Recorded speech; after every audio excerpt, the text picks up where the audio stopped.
this mother cow had just had a baby calf, and about 4 days after that baby calf was born, it had been separated from its mother so that the farmer can milk this cow. And I was standing there with my newborn baby boy in my arms, looking at this new calf that's been separated from its mother, listening to the mother cow crying for its baby calf, and going, if that's the best situation, if that's the best example of farming, I'm not okay with that. And I don't want to be a part of that. The other major thing that happened at that point in time, it all happened at the same time, was that multiple reports and international studies were coming out about the climate and ecological impacts that livestock and animal agriculture has on our world. And a doco dropped, which I'm sure most of us have heard of or seen, called Cowspiracy. And being so passionate about nature and environmentalism, and then watching Cowspiracy, and then having that moment with my baby boy and watching the animals next door, it just all culminated in me going, I've got to change my lifestyle, we've got to change our family's lifestyle overnight, and we've just got to separate ourselves from that industrialised system. And then I went back to work, and after going through all this massive change in just a matter of a couple of weeks, went back to work, and all of a sudden focusing on reducing energy loss by a couple of percentage points on a refrigeration pump didn't seem so inspiring or so meaningful. And I started to go, well, hang on, I've been focusing so much on, trying to reduce the tiniest little fraction of energy efficiency or trying to get the tiniest little bit of water efficiency out of certain equipments in our facility, but I'm only really fiddling at the margins. If I really am really passionate and motivated to make an absolute massive impact environmentally and sustainability in the sustainability world, I've got to focus on what the biggest environmental destructive industry is in the world, which is animal agriculture. And essentially that's why I'm here today. This is my first talk in a more public setting, especially on the topic of veganism and plant-based diets. I've done a lot of other talks, sort of corporate and business world, but I've just decided that that's not enough, and I've got to start spreading the message in this forum and on this topic. So that's why I'm here. I want to talk a little bit about the impacts, the environmental impacts of animal agriculture now, and share some examples with you. Quite often we hear, when we talk about environmentalism or sustainability, quite often the argument or the point is raised that there's an overpopulation issue in our world. And absolutely, I think there is. We're 7+ billion humans and growing rapidly on this world, and absolutely using an enormous amount of resources unsustainably. We can't maintain it. But as well as the human population issue, there's also an enormous farmed animal overpopulation issue. So we currently have 7.5 or so billion humans in the world. Every year, globally, we as humans raise and slaughter 70 billion animals, farmed animals. 70 billion farmed animals globally, and if you equate that to seconds, it's 1,500 animals every second. So if you count to 5, 1, 2, 3, 4, 5, 7,500 animals were just farmed, raised and killed globally. And it's quite often to think, especially here in Australia, you go, well, that's globally. How can I, it's so far out of sight, out of mind. In Australia, it's different. In Australia, we're much smaller, we have less impact, we're more sustainable. Not really. In Australia, we raise and kill 1.5 million farmed animals every single day. Every single day. And the ethical atrocity of that is horrific. That's not my expertise. I feel very strongly about it. But there are some amazing documentaries and some amazing speakers, many of whom are here today, like James Aspey, Joey Carbstrong, those guys, who will talk to you about the ethical atrocity of what happens in that industry. from a sustainability and resource use point of view, can you imagine the amount of resources it takes to raise and kill 1.5 million animals in this country every single day? Think of all of the land required to grow the food and to run those animals on. Think of all of the water that's needed to raise crops, to raise food, to feed those animals, to use in the process. Think of all of the waste generated, all of the emissions generated, even just the opportunity cost, people's time. Think of all the investment of money, of time and resources of people to farm, to raise, to transport, to slaughter, to clean, to package, to deliver, to sell. 1.5 million animals every day. It's actually so big that it's hard to comprehend. So I've tried to think of some like-for-like examples so that it's more comprehensible, so it's easier to understand. So let's start with land use. A report came out literally just this week, a few days ago, on the ABC, which talked about how Australia is the number 2 worst country in the world when it comes to biodiversity loss. And this is current, this is 2017. The number 1 cause of biodiversity loss is habitat destruction from land clearing, and the number 1 cause of land clearing is animal agriculture. And this is not land that's previously been cleared, this is still happening. We're still clearing land in 2017 here in Australia. So we're the number 2 worst country in the world behind Indonesia in terms of biodiversity and species loss. So this is land that we're using to essentially raise livestock that could otherwise be used alternatively to grow other forms of food, plant foods, and or could also be used for native vegetation and revegetation, and would then act as a new habitat and a carbon sink. So land use is enormous. Water use. It's estimated in Australia that animal agriculture industry uses 6,000 gigalitres of water every year. Now what the hell does 6,000 gigalitres look like? It's enough water to fill 2.5 million Olympic-sized swimming pools.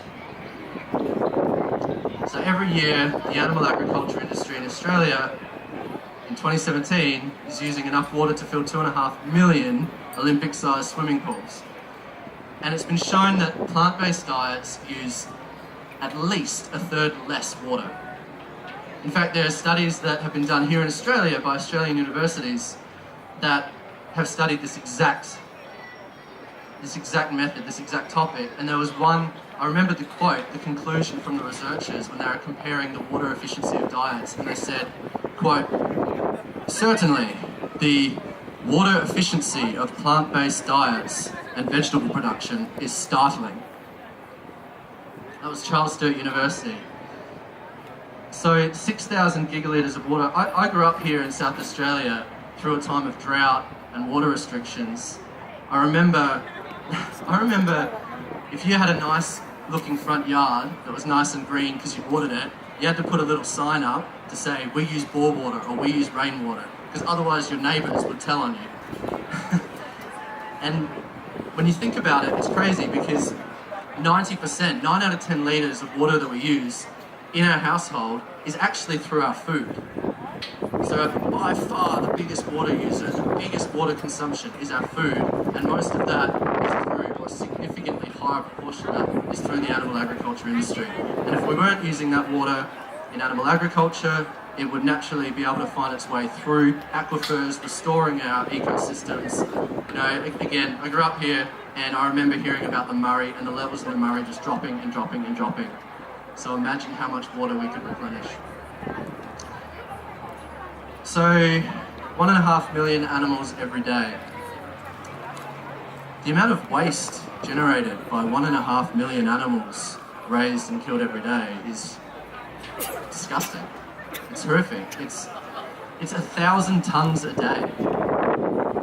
Again, 1,000 tonnes of waste a day. It's really hard to understand. What does that look like? So what I did was I calculated square kilometres that is, how much land area that could cover. And I figured out that you could cover the entire regional area of Adelaide in 16 days with just the waste that's produced from the amount of animals that we farm in Australia. So think of every park, every street, every building, every road, every backyard. You could cover every square metre of this entire city with 16 days worth of animal waste. So that's waste that is either finding its way into waterways or somehow, not being treated generally. Generally, wastewater and waste management is not very prevalent in the animal agriculture industry here in Australia. So, massive source of pollution, especially water pollution. And the fourth impact that I want to give an example on is greenhouse gas emissions. And this is such a hard concept to quantify and to grasp your head around. I've been working in the sustainability field for over 6 years and I still don't know what a tonne of CO2 looks like. But essentially, animal agriculture industry, just the livestock industry, generates 55 megatons of CO2 equivalent emissions every year. Now, if we were to compare that to how many people could fly from Adelaide to Melbourne, it's over 1 billion. That sounds ridiculous. It actually sounds wrong, but I'm not making this up. I pulled these references from the Department of Environment and from the ABS. So you could essentially fly 1 billion people from Adelaide to Melbourne.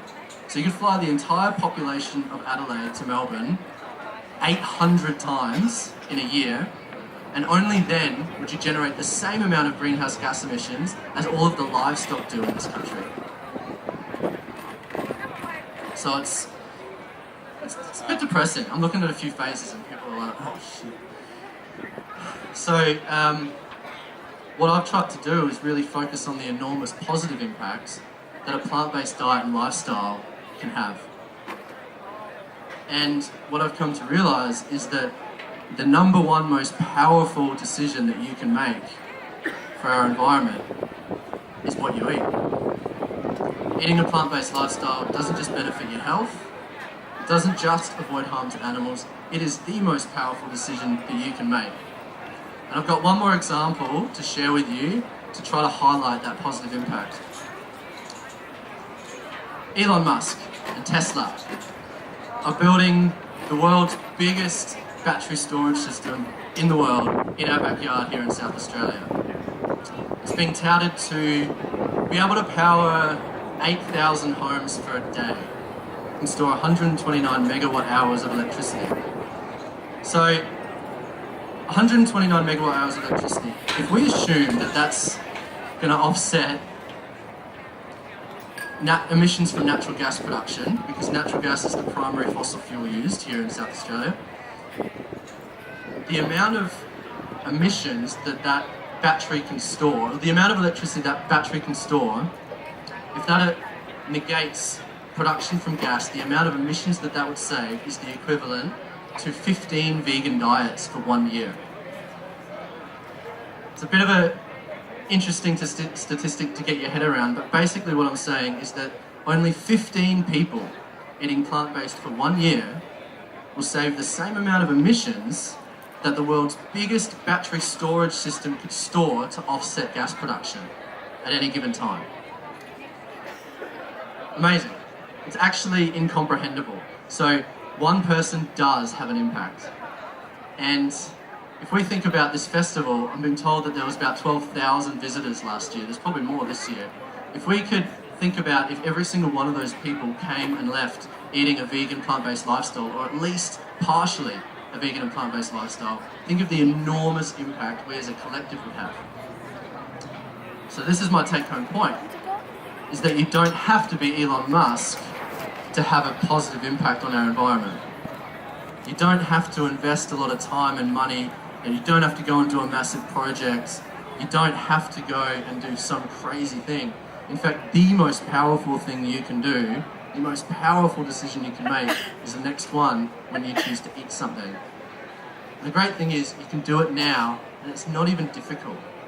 It's actually fun. You can go have a delicious veggie burger, and you're having the biggest environmental impact that you could possibly have. So that's the message that I want to start sharing, and I really want to drive home and get everyone across, because Like they say at the end of Cowspiracy, you can't be an environmentalist and keep eating meat. It's just the biggest global environmental impact, not just in terms of emissions, across a broad spectrum of environmental issues. So go and eat a veggie burger and give yourself some props for being an environmentalist. Thank you.